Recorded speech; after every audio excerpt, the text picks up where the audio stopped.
What's up, guys? We are sitting down with Curtis Jones from Genesis Studios, and today we're not doing the normal system. I actually wanted to talk to Curtis about hair transplants because we've done the non-surgical route, but Curtis is also an expert in the surgical realm. And so, Curtis, you've had a hair transplant.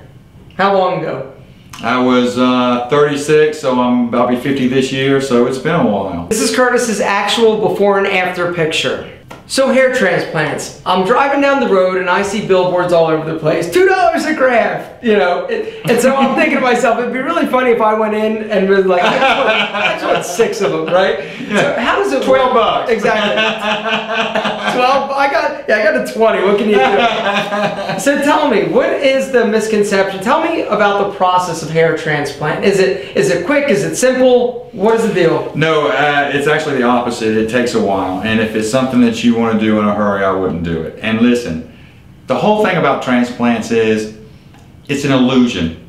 It's the best way I can explain it is you're taking sod from your backyard and you're trying to fill up a soccer field with it to make it look like it's full. The only reason my hair has been as a success as it has been is because of the texture. The texture makes my hair look... It's like a Brillo. Well, thank you. A luscious Brillo. I've hated my hair my whole life. My mother said, one day you're going to love that you have this type of hair. She was right. Yeah. Because it did make my transplants look really full and thick.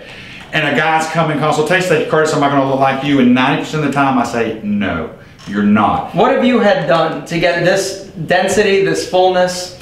I've had what they call mixed grafting. This is where they did transplants back in the 90s. I had 2 scalp reductions, so that big bowling area in the crown, they just cut it out and threw it in the garbage can. I saw it. In the garbage can, then they just do it and then they bring my skin up. And so are you like totally tight? Yes, I look like I was from Chinese, man. When I got home, my roommate goes, dude, you look like you're Chinese. Is that Asian? 2 months later, we did another one. So I took care of the whole back area just with 2 scalp. So basically, instead of implanting hairs, they actually are reducing the bald spots, That's right. cutting it out, pulling the good hair up to the center. Right. How much does that cost? Well, that's because they don't do that very much these days because you only paid like $2,000 for that. So the doctors didn't make very much money. You covered this big hole in your head for $2,000. Today it's very hard to find anybody that will do it. All right. Now today they want to do 1 hairs all over the head. So yes, it looks more natural if you don't finish. They cut out? Oh yeah, they cut the strip in the back and then they dissect those down to 1s, 2s, 3s, and 4 hair grafts. That's what they did with me. Today is different. Today they really want to do what they call it's single hair grafting, and that's why they want to charge you $2 per graft. Basically, it's $2 a hair, not because each graft is containing what? 1 or 2 hairs. Okay. That's the way they feel like they can make more money doing that these days, and they feel like you'll get a more natural transplant. So if you decide I don't want to do anymore, at least the hair that you have will look natural and not clumpy like plugs. Okay. Like I had. Oh, you had plugs? Well, I had 1s, 2s, 3s, 4s, and 5 hairs. So you could, not the old plugs back in the 70s and 80s, but you could call that a pretty nice little plug. Okay. But that gave me density, and for me, I think it worked, that procedure worked best for me. Okay. So I can't tell people out there today who's trying to find transplants what's going to be right for you. All I can say is this. Ask the doctor this. How many of these $8,000 transplants is it going to take? Because that is what the biggest misconception is when they go into consultation. Doc's like, yeah, $800, we'll get you fixed right up. Oh, $8,000? Oh, sure, I'll do it. Then it grows in. Then the guy's mad because he doesn't look like Aaron. Well, the doctor goes, well, you need another one. And then after that one, you're going to need another one. Usually you need about 3 to 4 surgeries if you're as bald as I was. So it's all about knowing the right questions to ask your transplant. What are some other questions that somebody should ask? How much of my own hair is going to fall out while you're planting other hair right next to it? So if you're not totally bald and you have weak hair that maybe will fall out in the next year or 2, that surgery could go ahead and kill that hair. How come? because it's basically the follicle is weak anyway. Then you go in and plant another seed right next to it. All the blood goes to that. You'll usually go ahead and the old hair will usually die. So the first surgery, if you already have hair, is all going to be treading hair out. Okay. Okay, and then you build. Now, if you're totally bald, all right, you're all right. You've already lost all your hair. But if you still have hair on there, there's a good chance that you're going to lose that existing hair that you already have on your head by doing transplants. Because it's weak hair anyway. It's going to probably leave anyway. What are some other questions? I think the pain. How much pain am I going to be in? How much pain is it? Well, a lot of people just throw you they just throw you a Valium, and it hurts because they need to shoot your head with Novocaine about 100 times. That's what hurts. Not the transplant surgery. It's shooting your head with all the Novocaine is what hurts. So my doctor would give us a shot of Versed. They use Versed in the emergency rooms. It put me out before the needle even left my arm. So I was out. By the time I woke up, the doc's now putting hair in my head. How do you look after the surgery? Can you go out, like you go in for a hair transplant on Friday, Monday, or you? Not at all. Where we used to do it, we would put a little system on top of the surgery after it was done, because it's going to look like a kid in a tree shot you 100 times with a pellet gun. Okay. You're going to have little holes in your head, and they're going to be bleeding for about the first 2 days. I did not know that. You put saltwater compress on it. You stay. You don't do a lot of heavy lifting. You've got a stitch running from ear to ear in the back. For some people, it's a little bit harder than for others. For me, it was pretty. I take surgery very well. I mean, you're tough. I'm tough. It's not. It's really pain. I didn't even take the rest of my pain medicine. Really? Yeah. And then some guys are coming back a month later going, I need more. But look, listen, it's tight. Everything is tight. They've removed scalp, and then they brought your scalp together in the back. Okay? And then you've been shot up by Novocaine about 120 times in the head. What is the? You got little holes in your head. Yeah, I mean, it sounds excellent. But here's the deal: if somebody really wants, instead of dealing with the non-surgical approach, and they really want their own hair, it is an option. It is. You just have to make sure you're the right candidate. That's the problem. And it's like a tattoo. And you're not going to look like you did when you were 16.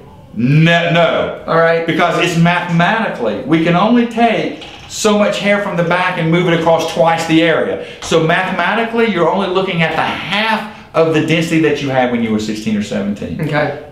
That's the best, is looking at about half of the density. But look, you're not 16, you don't want all that hair. I mean, come on, Aaron, you got a lot of hair, but most everybody don't need that much hair when they were 30, 40, and 50. They just want a nice coverage, a nice hairline. Sure. Transplants can give that to you. Again, I want to say one other thing. Doctor. This is an artistic surgery. All doctors can learn how to do it, but it's the artistic value that I think what really makes a transplant look really good and natural that you would never know. I've seen crooked hairlines. Well, here's the other slanted hairlines. When you go in, is it out of the question to ask to see somebody that he's actually? No, and I would not ever put down money unless you do. Okay, now with video, you can have video. I mean, it's not just the old days of pictures where you can Photoshop shit. You can actually get video. Maybe they have somebody. Well, can I come in and just? Is there any way I can meet someone who's coming in for a checkup after their first surgery? Yeah. So I can ask them. I think if you have nothing to hide, just like I don't have anything to hide, go at it. Ask them anything you want to.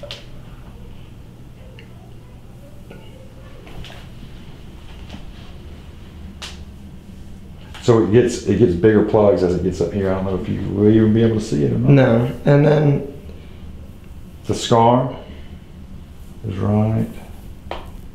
It's a pretty good looking scar. I had a good doctor. It's a white scar that should go all the way across. Scar goes from here all the way across. All the way across. Looks good though, Curtis. It was worth it. It was worth it? It was worth it. Now, of course, I didn't have to pay for this because my boss wanted me to have it. Because all my clients were saying, Curtis, if it's so good, why don't you do it?